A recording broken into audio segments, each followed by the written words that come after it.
사랑의 세상이 열리다 28번째 창세기 강해입니다.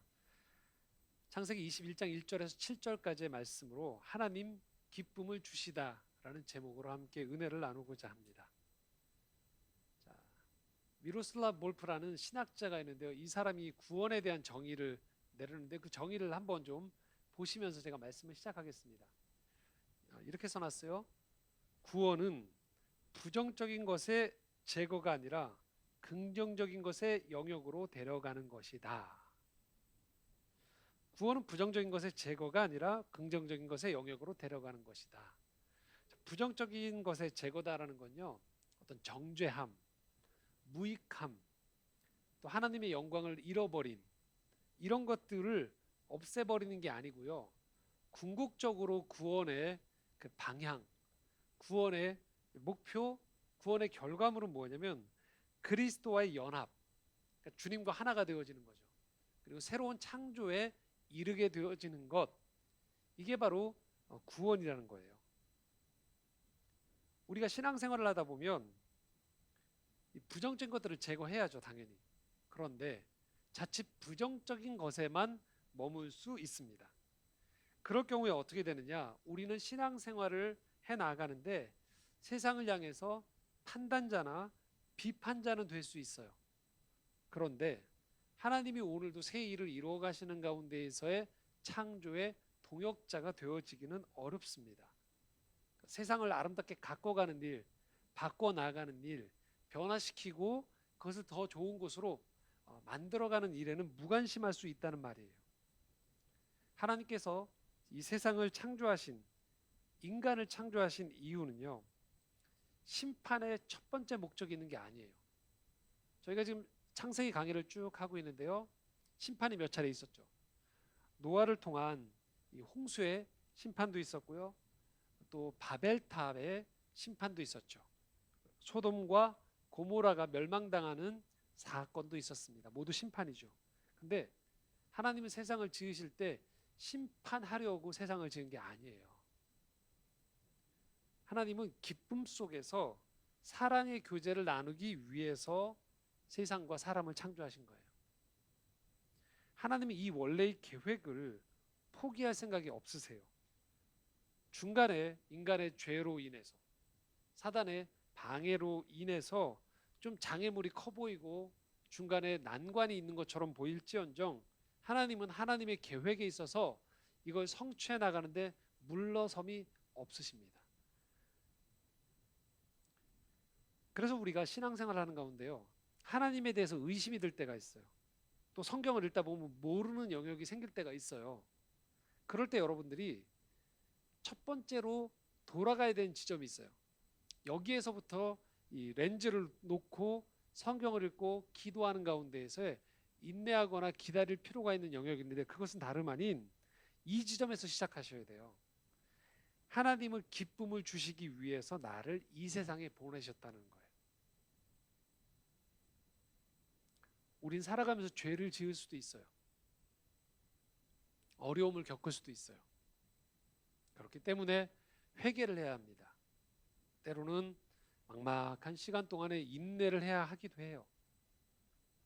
그러나 이 모든 과정보다도 더 밑에 흐르고 있는 가장 큰 근원에 해당되어지는 진실은 하나님은 기쁨을 주시는 분이라는 거예요.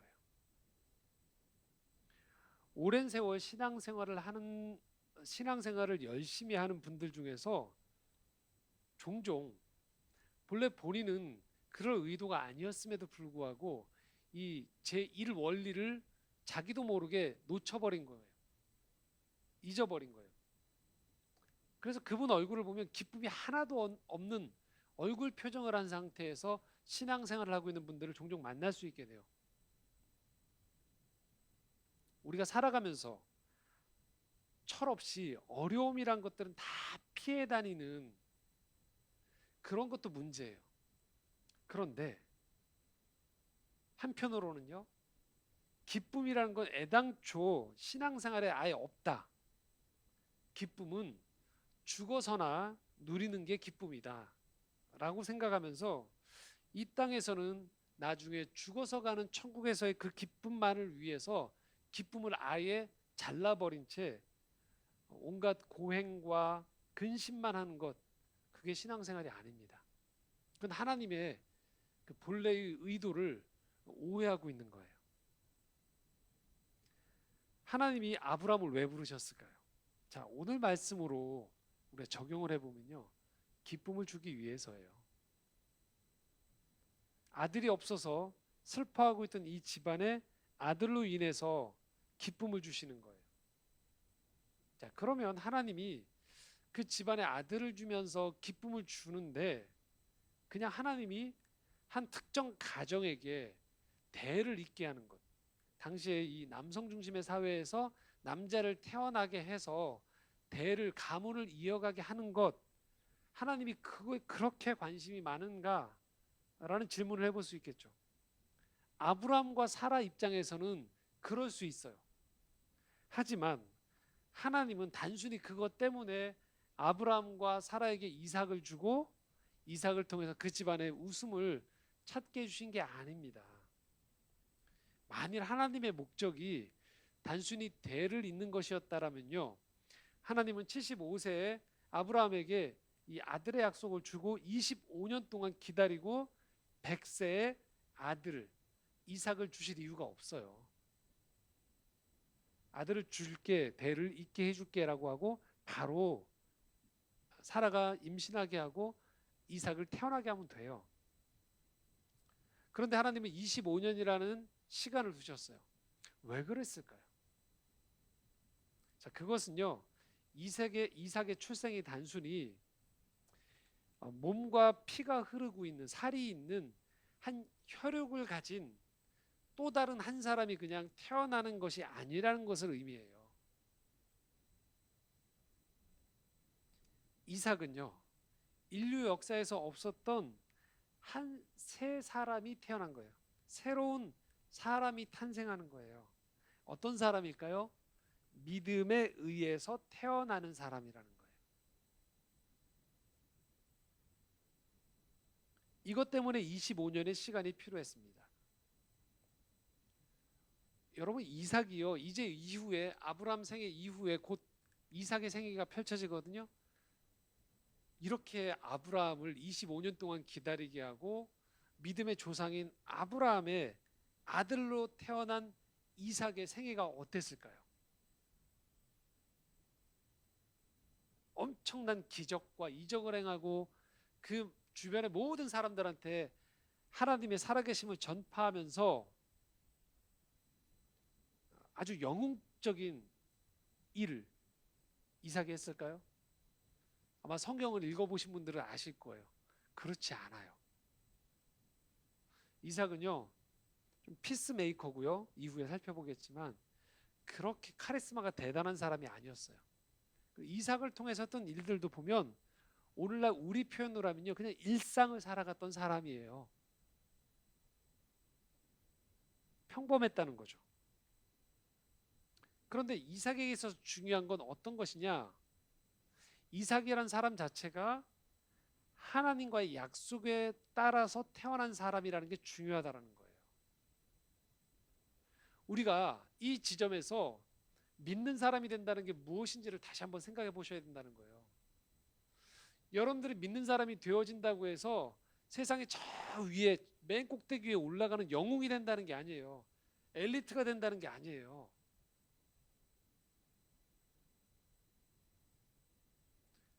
지금 우리가 믿음을 갖는다고 해도 다 지금 경험하는 게 있죠. 코로나가 다 걸려요. 믿는 사람 믿지 않는 사람 다 걸린단 말이에요. 회복하는 여정 가운데서도요, 아프기도 해요. 믿는 사람들이요. 그래서 우리가 단순히 이 하나님을 믿는 믿음이라는 게 이 똑같은 피와 살을 가진 사람들 속에서 좀 더 우수한 종자가 되어진다는 게 아니라는 걸 우리 잘 보셔야 된다는 거예요. 우리가 믿는다는 것은요, 다른 종류의 사람이 된다는 걸 의미한다는 거예요. 일상의 육의 눈으로 보면 똑같아 보이는 거예요. 비슷해 보이게 해요. 그럴 수 있는 거예요. 그런데 다른 종류의 사람이 된다는 걸 의미한다는 거예요. 자, 이삭이 태어나는 당시의 상황을 오늘 1절 말씀은 이렇게 말씀하고 있습니다. 1절 말씀입니다. 함께 읽겠습니다. 여호와께서 말씀하신 대로 사라를 돌보셨고 여호와께서 말씀하신 대로 사라에게 행하셨으므로. 자, 여기 잘 보십시오. 반복되어지는 단어가 있습니다. 어떤 단어가 반복되어지고 있죠? 말씀하신 대로라는 표현이 있습니다. 말씀하신 대로 사라를 돌보셨대요. 말씀하신 대로 사라에게 행하셨다고 이야기합니다. 그러니까 사라를 누군가가 챙겨줬은 거예요. 생각해 준 거예요. 그리고 사라에게 어떤 일이 일어났어요. 그런데 이게 말씀하신 대로라는 단서가 붙어요. 하나님을 알기 이전에 또는 그 조상 때부터 있었던 하나님의 일하심에 대해서 인지하고 있든 인지하지 않았든 성경은 그걸 얘기하지 않아요. 근데 정확히 아브라함을 불러내고 난 다음에 구체적인 인격적인 만남이 있다는 건 사라가 지켜봤단 말이에요. 그런데 그 이후에 그 이전과 달라진 게 있던 거예요. 이전에는 사라는 자기 인생을 혼자 계획을 세우고 혼자 남편과 함께 인생의 의무를 지었던 거예요. 그러나 하나님을 알게 된 이후에는요, 말씀하신 분이 계신 거예요. 그분이 내 인생을 돌보시는 거예요. 내 삶에 그분의 일하심이 있다라는 거예요. 인생을 살아가는 가운데에서 하나님을 알게 되어진다는 건 그래서 더 이상은 고아처럼 살지 않는다는 걸 말한다라는 거예요. 혼자가 아니란 말이죠. 에베소서 1장 11절은 우리에게 이렇게 표현하고 있습니다. 에베소서 1장 11절 함께 읽겠습니다. 모든 일을 그의 뜻의 결정대로 일하시는 이의 계획을 따라 우리가 예정을 입어 그 안에서 기업이 되었으니. 자, 그의 뜻의 결정대로 일하시는 이의 계획 속에서 예정된 일이 진행되어진다라고 성경은 이야기하고 있어요. 자, 이 말씀을 오해하시면 안 됩니다. 미래의 이 모든 일이 한치의 오차도 없이 다 정해져 있다라는 게 아니에요. 그랬더라면 아브라함과 사라가 약속을 기다리지 못해서 하갈을 통해 이스마엘을 낳는 일들 안 벌어지겠죠. 여기서 말하는 하나님의 뜻의 결정대로 예정이 됐다라는 것은요, 인간의 실수와 모자람 속에서도 하나님은 결국 하나님의 선하신 일을 이루어 나가신다라는 걸 말하는 거예요. 자, 그렇기 때문에 이것을 믿는 사람들은요, 하나님이 일하셨구나라는 걸 깨닫는 거예요. 어떤 일이 벌어졌을 때.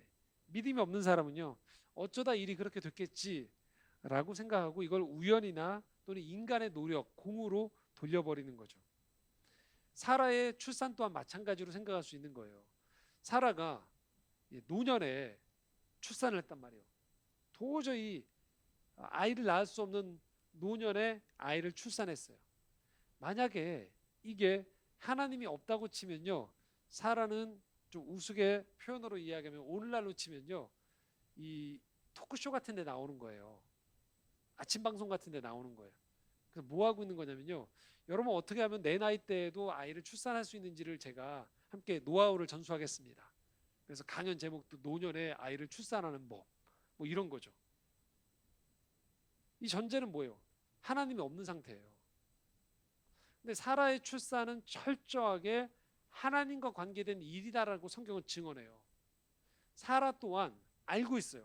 지금 내가 노년에 아이를 이삭이라는 아이를 출산한 것은 철저하게 이게 육에 속한 일이 아닌 영에 속한 하나님과 관계된 일에서 벌어진다라는 것을 사라는 정확히 받아들이고 있었어요. 히브리서 11장 11절에 그래서 이렇게 표현하고 있습니다. 함께 읽겠습니다. 믿음으로 사라 자신도 나이가 많아 단산하였으나 잉태할 수 있는 힘을 얻었으니 이는 약속하신 이를 믿으신 줄 알았습니다. 믿으심이다라는 건 믿을 만하다, 신실하다라는 거예요. 믿음으로예요. 이삭의 출생은 전적인 하나님의 일이었어요. 사라는 이 일에 있어서 자신이 한 것은 믿는 것, 받아들이는 것밖에 없었다라는 이야기예요. 그리고 다시 하나님은 오늘 말씀 2절에 이렇게 표현합니다. 함께 읽겠습니다. 사라가 임신하고 하나님이 말씀하신 시기가 되어 노년의 아브라함에게 아들을 낳으니. 자, 여기 말씀을 잘 보시면요, 양립할 수 없는, 공존할 수 없는 이 두 단어가 여기 나와 있어요. 어떤 단어냐면요, 바로 이겁니다. 노년이에요. 노년은 철저하게 인간의 시간이에요. 육의 시간이에요. 그러니까 절망의 시간인 거예요. 여기서 말하는 안 되는, 불가능의 시간인 거예요. 그런데 이 노년의 시간에 그 앞에 어떤 말씀이 나옵니까? 하나님이 말씀하신 시기가 되어라는 말씀이 붙어요. 하나님의 시간이에요. 이 시간은 인간의 시간이 아닌 거예요. 이 시간은 불가능의 시간이 아닌 거예요. 이 시간은 하나님의 뜻이 발현되어지는 시간인 거예요. 자, 이 시간은요, 이 말씀하신 시기라는 이 시간은, 이 차원은요, 노년과 아무런 상관이 없는 거예요. 자, 이게 이제 노년이죠. 자, 신약으로 넘어가면 여러분, 누가 이런 일이 벌어졌을까요?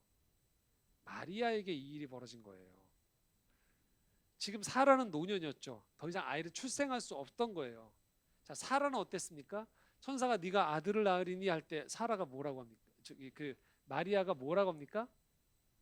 나는 남자를 알지 못해요라고. 오늘날로 치면 청소년의 나이거든요. 예. 물론 그 당시에 청소년들 나이쯤에 결혼을 했죠. 20세 미만이었으니까요. 저는 정상적으로 남성을 알지 못합니다라고 이야기를 했어요. 이른 거죠. 그러니까 이르단 말이에요.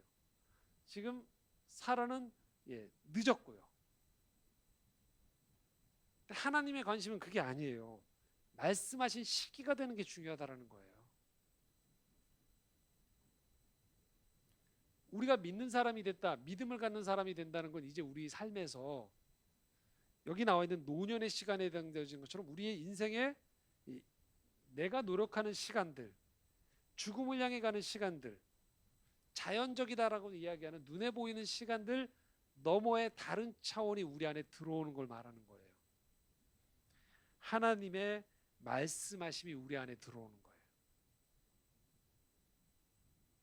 우리가 믿음이 성숙해 간다는 건 그래서 인생을 살아가면서 이 말씀하신 시기를 더 중요시 여기는 거예요. 인생을 살아가면서요. 여러분, 살다 보면 참 마음에 안 드는 사람들이 나온단 말이에요. 너무 기질적으로 안 맞아요. 이상해요, 저 사람들. 그럴 때 자연인 그대로만 이야기하면 뭐예요? 그냥 그 사람은 나쁜 사람으로 가는 거예요. 근데 말씀이 우리 안에 임하기 시작하면 거기에 다른 눈이 열리기 시작하는 거예요. 세상을 바라볼 때 너무 어려운 시기예요.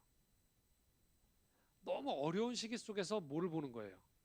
하나님의 말씀을 보는 거죠. 자, 교회로 한번 신앙으로 적용해 볼게요. 지금 기독교 교계는 지금 난리가 났어요.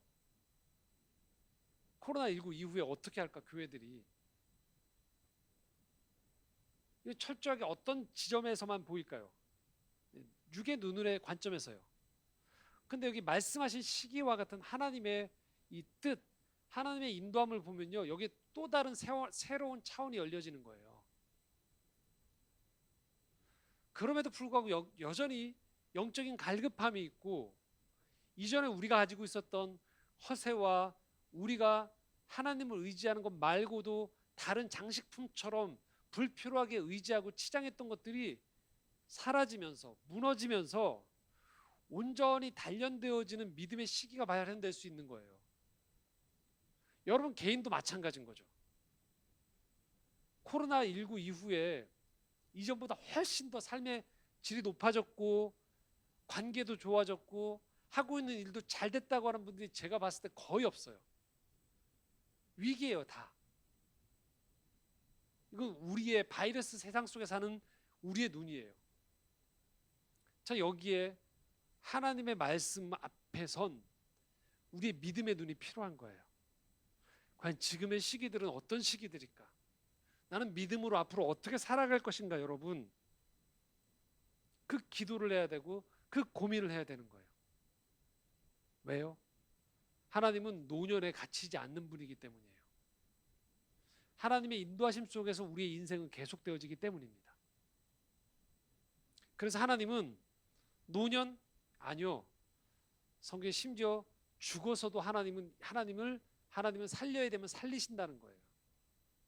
끝났다고 하는데도 하나님은 안 끝났다고 하여 계시는 거예요. 반대로 이제 다 가졌다 하실 때도 하나님은 거둬 가실 수 있어요. 우리 인생 가운데에서 그래서 우리는 말씀하신 시기가 우리 안에 들어오는 것들이, 눈이 열려지는 것들이 필요하다라는 겁니다. 자, 그리고 이제 이삭이 태어나자 이삭의 이름을 지어줍니다. 3절 말씀입니다. 함께 읽겠습니다. 아브라함이 그에게 태어난 아들 곧 사라가 자기에게 낳은 아들을 이름하여 이삭이라 하였고. 자, 이 이삭의 이름도요, 아브라함의 아이디어가 아니었어요. 웃음이란 뜻인데요, 이것조차도 하나님이 이미 정하셨어요. 오늘 본문 이미 이전에 창세기 17장 19절입니다. 함께 읽겠습니다. 하나님이 이르시되 아니라 내 아내 사라가 내게 아들을 낳으리니 너는 그 이름을 이삭이라 하라.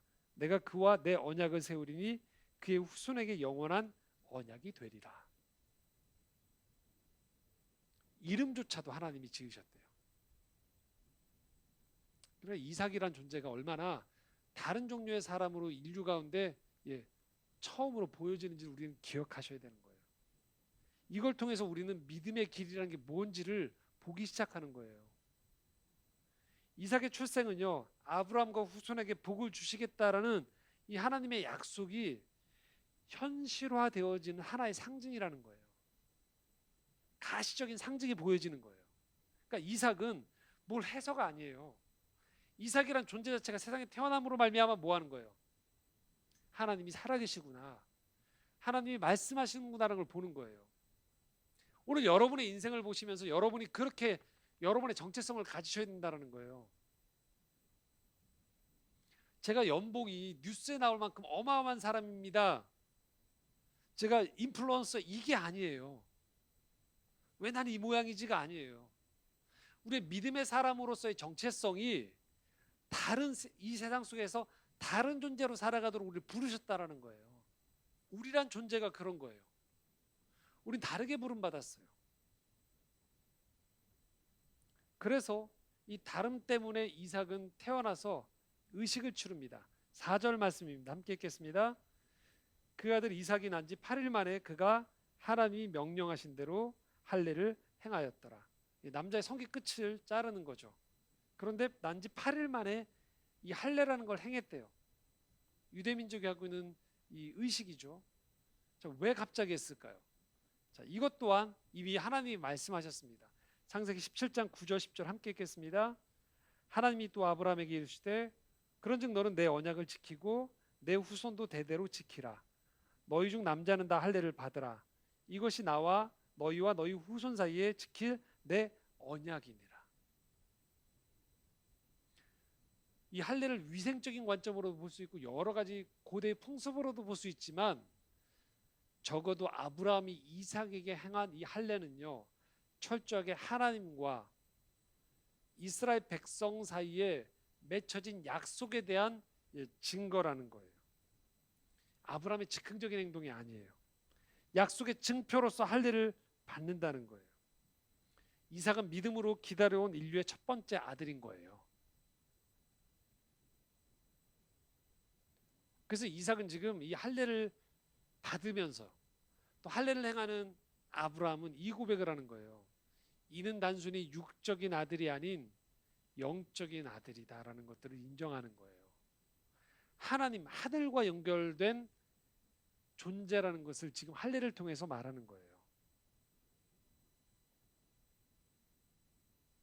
자, 우리가요, 그런데 여기까지만 성경을 읽고 말씀을 덮어버리면요, 자, 우린 여기 이 수준에서 머물게 돼요. 어떤 수준에서 머무냐면요, 이렇게 되는 거예요. 아, 하나님을 믿으면 아브라함처럼 자녀를 낳을 수 있게 되는구나. 하나님을 믿으면 복 받는 창고 하나를 확실하게 얻는 거구나. 노년에도 복을 받는구나. 종교를 잘 선택했다 내가. 하나님 믿으면 안 되는 게 없잖아 이렇게. 그러니까 절대 긍정의 하나님을 찾는 거예요. 확실한 거예요. 마스터킨 거예요. 100세에도 아들을 주시는 분이니까 그럼 내가 그 하나님께 바라는 걸 다 달러가면 주시겠네? 그리고 내 예상보다 훨씬 많은 것도 주실 수 있겠네.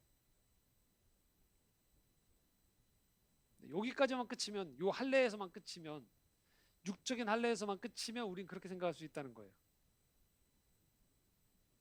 그런데 우리는 말씀을 좀 더 세밀하게 보셔야 돼요. 하나님은요, 이삭을 통해서 전혀 새로운 인류를 이 땅에 보내셨다고 했죠? 자, 이 모습을 신약까지 갈 필요가 없고요. 바로 모세오경 안에 있는 신명기에 읽어보면요. 신명기에서 이 할례를 어떻게 표현했는지를 보시면 됩니다.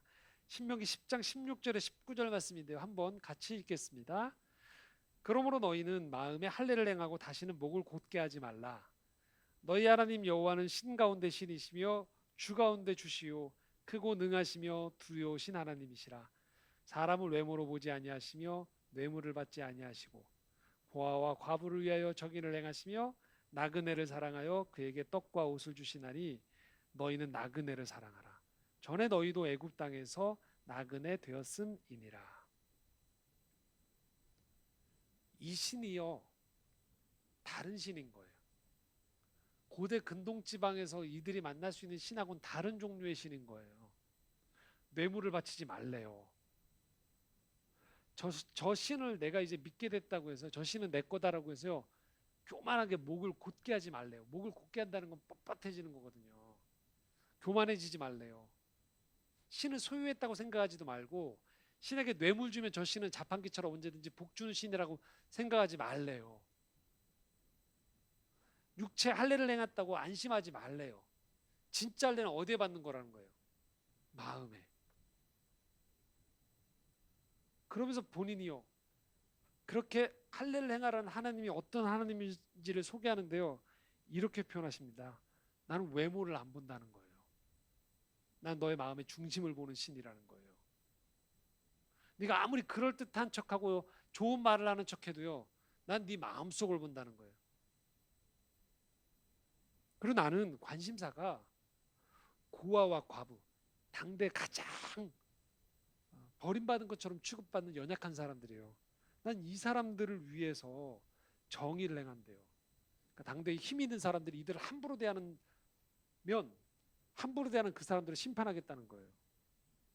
나그네를 사랑한대요. 떠돌아다니는 사람들을. 그리고 그를 챙겨주신대요. 떡과 옷을 주신대요.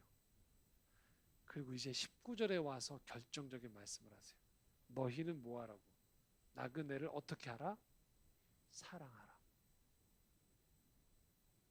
나그네를 두고서 우월감을 갖는 게 아니라는 거예요. 나그네를 냉대하지 말라는 거예요.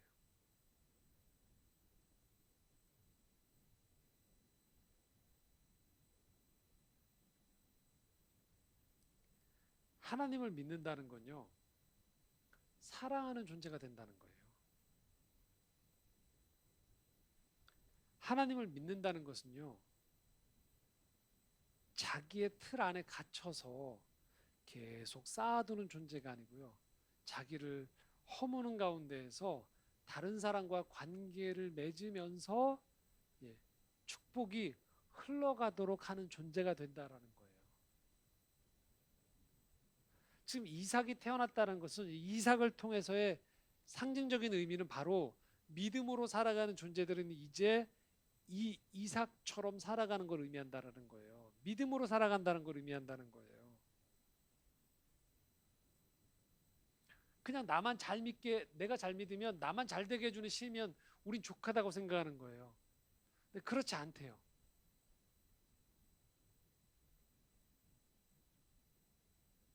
너희들은 나를 닮으라는 거예요. 하나님을 닮으래요. 사람을 외모로 보지 말래요. 그리고 고와 과부를 위해서 돌보고 그렇지 않고 그들을 함부로 대하는 사람에 대해서 정의를 행하는 것, 바로 세우는 것들에 힘쓰라는 거예요. 나그네를 사랑하래요.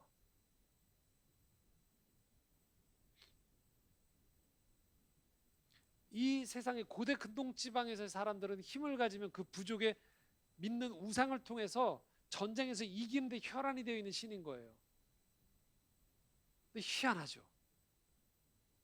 사랑하라는 신이 탄생한 거예요. 이들 눈에서 봤을 때는요. 저 집단은 뭐지?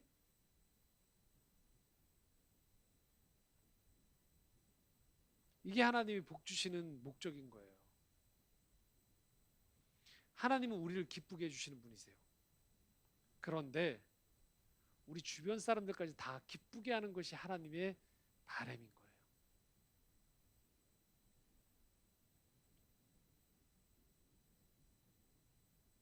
하나님은 우상이 가득한 그 시대 속에서 참신을 믿음으로 인해서 이 세상에 진정한 복이 흐르도록 하시는 것, 그게 하나님의 깊은 속마음이에요.